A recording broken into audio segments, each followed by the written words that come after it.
प्रिय भक्तों, आज हम आपको भगवान शिव और उनके सबसे प्यारे भक्त की एक कहानी सुनाने वाली हूँ। यह कहानी बहुत ही पवित्र और पावन है। इस कहानी को सुनकर आपको भगवान शिव की कृपा प्राप्त होगी। घर में सुख, शांति, समृद्धि और खुशियाँ आएगी और आपके परिवार के जीवन में सुख शांति बनी रहेगी। तो चलिए प्रिय भक्तगण, अब कहानी की शुरुआत करते हैं। अगर आप यह कहानी सुन रहे हैं तो पूरा सुनिए। इस कथा को आधा अधूरा छोड़कर जाने की गलती मत करिएगा, क्योंकि इस पवित्र कथा को पूरा सुनने से मन चाहा फल की प्राप्ति होगी। इसलिए इस कथा को पूरा सुने। आप शिव भक्त हैं तो भोलेनाथ का अनादर ना करें। शिवनगर गांव में एक बूढ़ी माँ अपने बेटे के साथ रहती थी। वह बेहद गरीब थी, इतनी गरीब कि हर दिन उन्हें और उनके बेटे को दिन रात काम करके अपना गुजारा करना पड़ता था। हर दिन बूढ़ी माँ अपने बेटे के साथ काम पर जाती और मेहनत करती थी। इस तरह उनका जीवन चल रहा था। लेकिन एक बुरी आदत थी बूढ़ी माँ की। वह कभी भी भगवान की पूजा नहीं करती थी। जब भी भादों का महीना आता तो गांव के लोग शिवलिंग पर जल चढ़ाते, पूजा करते और पाठ करते हैं, लेकिन बूढ़ी माँ बस अपने काम में मस्त रहती थी। फिर एक दिन बूढ़ी माँ के मन में एक विचार आया कि अब मेरा बेटे बड़ा हो गए हैं और वह अब विवाह के योग्य हो गया है। अब मैं कितने समय तक घर और बाहर दोनों जगह काम करती रहूंगी।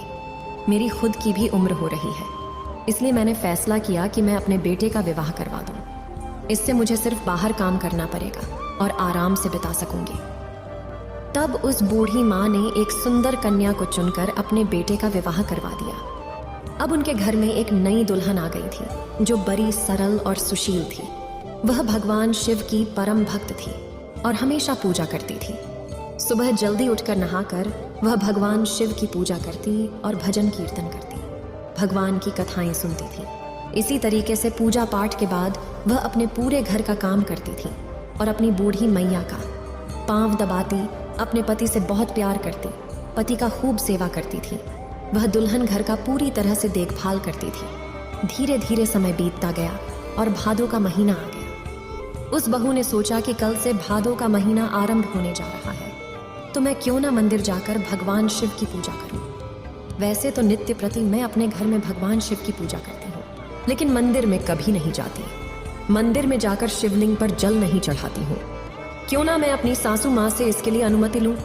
वह अपनी सासू माँ के पास गई और बुढ़िया माँ से कहने लगी, माता जी, कल से भादो महीना आरंभ होने जा रहा है, इसलिए मेरी यह इच्छा है कि मैं मंदिर जाकर भगवान शिव की पूजा करूं और भजन कीर्तन करूं।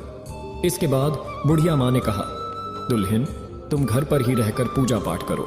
क्योंकि अगर तुम मंदिर जाओगी तो घर का काम कौन करेगा और ज्यादा समय भी बर्बाद होगा। तुम जितना समय में मंदिर जाओगी और पूजा करोगी, उतना समय में तुम घर का सारा काम कर सकोगी। इसलिए कोई आवश्यकता नहीं है कि तुम मंदिर जाओ, तुम अपने घर में ही रहकर पूजा कर सकती हो। वह अपनी सास की बात सुनकर उसके मन में दुख होता है। वह तो भगवान शिव की भक्त जो थी, उसने सोचा कि सासू जी तो मना कर रही हैं, तो पति को कहने का कोई मतलब नहीं है। अगर मैं अपने पति से कहती हूँ तो सासू माँ सोचेंगी कि मैंने अपने पति के कान भर दिए हैं और घर में कलह हो जाएगी।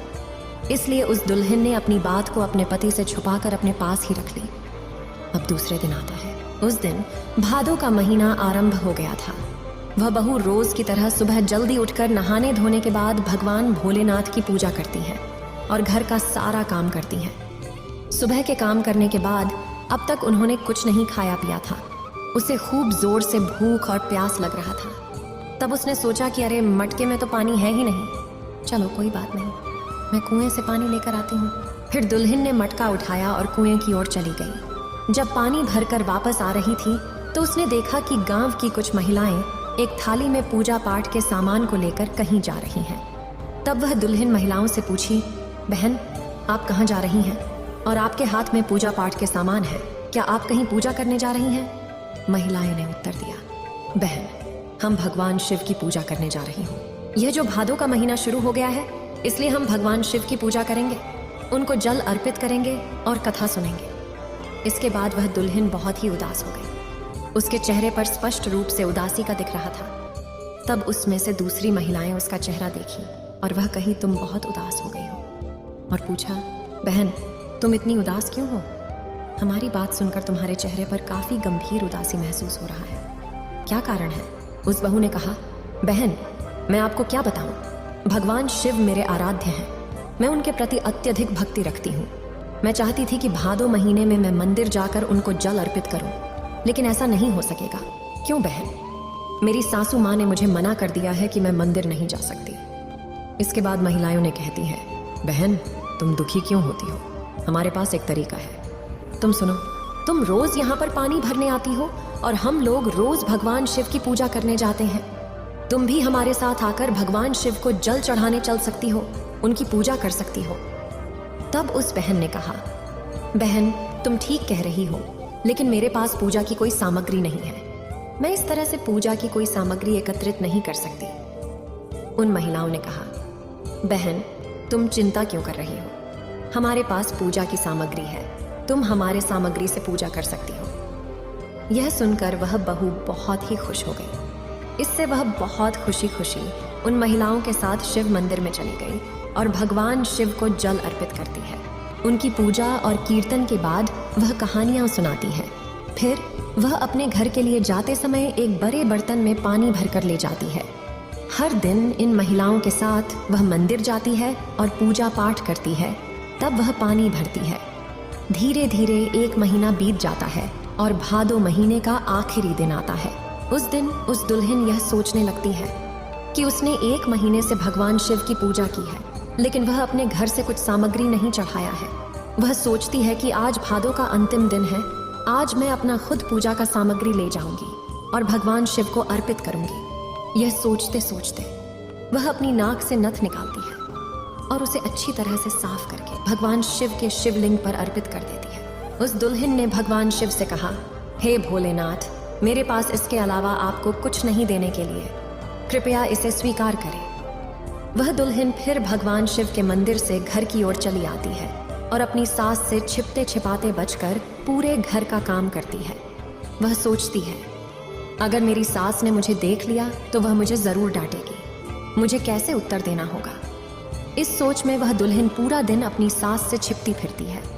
वह काम करती है, छिपकर काम करती है, ताकि उसकी सास उसके चेहरे की ओर ना देखें। लेकिन प्रिय भक्तों, चलते चलते उस सास की नजर दुल्हन पर पड़ जाती है। उसने देखा कि दुल्हन की नथ गायब है। तब बूढ़ी माताजी ने पूछा, दुल्हन तुम्हारी नाक का नाथ कहाँ है? तुम्हारे नाक में नथ नहीं दिख रही। दुल्हन घबराते हुए अपनी सास से बोली, माताजी मैं सुबह पानी लाने गई थी, तब तक तो नाथ मेरी नाक में था, लेकिन जब मैं पानी ऊपर खींच रही थी तब मुझे लगा कि उसी समय मेरे नाक के नाथ वहां पर गिर गई है। इसे सुनकर बूढ़ी माताजी ने कहा, दुल्हन चलो चलते हैं जहां तुमने पानी लेने के लिए गई थी, हम वहां जाकर देखते हैं, शायद तुम्हारी नथ मिल जाए। माताजी ने अपनी दुल्हन का हाथ पकड़ा और जहां दुल्हन पानी लेती थी वहीं पर चली गई और वहां पर जाकर अगल बगल में नथ को खोजने लगी, लेकिन नथ नहीं मिली। तब वह बूढ़ी माताजी ने एक कुदाल को उठाया और कहा, दुल्हन तुम जरा इस कुदाल से साफ करके देखो, कहीं इसमें नथ मिल जाए, और मैं भी दूसरे कुदाल से साफ करती हूँ, कहीं ना कहीं तो मिल ही जाएगा। इस तरीके से दोनों दुल्हन और सास वह कुदाल से साफ करने लगी। साफ करते करते ही दोनों के कुदाल से एक एक नदी बहने लगी।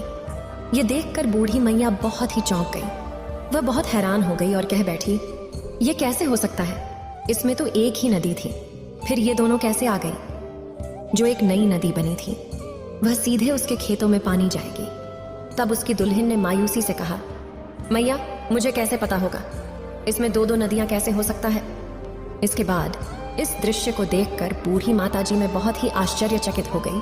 वह चौंकी। वह बहुत ही अचंभे में पड़ जाती है और खुश हो जाती है कि अब मेरे खेतों में पानी भरपूर होगा तो फसल अच्छी होगी और हमारा जीवन खुशहाल हो जाएगा। तब दुल्हन ने कहा, माताजी मुझे माफ करिए, मैंने आपके सामने छिपकर सावन के महीने में भोलेनाथ की पूजा की थी। आज भादो का आखिरी दिन है और मेरे पास चढ़ाने के लिए कुछ भी नहीं था, तो मैंने पूरे महीने अन्य लोगों से पूजा सामग्री लेकर पूजा पाठ किया था। इसीलिए मैंने सोचा कि आज मैं भोलेनाथ को अपनी खुद की सामग्री अर्पित कर दूं। तो मेरे पास कुछ नहीं था, इसलिए मैंने अपना यह नाक का नथ भगवान शिव को अर्पित कर दिया। इसलिए मुझे यह लगता है कि यह भगवान भोलेनाथ का आशीर्वाद है, उनकी विशेष कृपा है। तब बूढ़ी सासू माँ खाती है कि दुल्हन तुम्हारे पूजा पाठ से हमारे खेतों में पानी अब खूब मिलेगा और अच्छी फसल होगी। तब दुल्हन कहती है, शायद इसलिए हमें इतना लाभ मिलेगा। इतना पुण्य मिलता है और इतनी बरकत होती है। तब सासू माँ ने कहा कि जब भादो महीने आएगा तब हम भी पूजा पाठ और व्रत करेंगे। अब हम अगले साल से दोनों जन भादो के महीने में भगवान शिव की पूजा करेंगे। हम उनको जल चढ़ाएंगे। अब इस तरह से अगले साल भादो का महीना आता है तो दोनों जन सास और दुल्हन मिलकर भगवान शिव की पूजा करते हैं। उन पर नित्य जल अर्पित करते हैं, जल चढ़ाते हैं, पूजा पाठ करते हैं, भजन कीर्तन करते हैं और कथाएं सुनते हैं। पूरे महीने बीतने के बाद भगवान शिव की उन दोनों सास और दुल्हन पर विशेष कृपा होती है। बूढ़ी माँ के घर में धन का खजाना भर आया और वही बूढ़ी माँ की दुल्हन को गोद हरा भरा हो गया और वह एक सुंदर पुत्र रत्न के जन्म दिया। इस तरह बूढ़ी माँ की गरीबी दूर हो गई और उनके घर में एक नन्हा सा बच्चा आया। पूरा परिवार खुशी खुशी हंस उठा। भगवान शिव ने अपने विशेष भक्त पर विशेष ध्यान देते हैं। भगवान शिव एक सरल भक्त को ही सब कुछ देते हैं। भगवान शिव को प्रेम और श्रद्धा भक्ति से जल भी चढ़ा देने पर भी वह प्रसन्न हो जाते हैं। तो प्रिय भक्तगण, इस तरह से उन दोनों सास दुल्हन पर भगवान शिव ने अपनी विशेष कृपा दिखाई। उसी तरह आप लोगों को भी भगवान शिव की कृपा प्रदान हो। इस वीडियो को बोलते समय कोई त्रुटि हो तो मैं क्षमा चाहती हूँ। उम्मीद है आप सभी को ये वीडियो अच्छी लगी होगी। अगर आप शिव के सच्चे भक्त हैं तो चैनल को सब्सक्राइब और वीडियो को लाइक करके कमेंट में हर हर महादेव लिख दीजिए।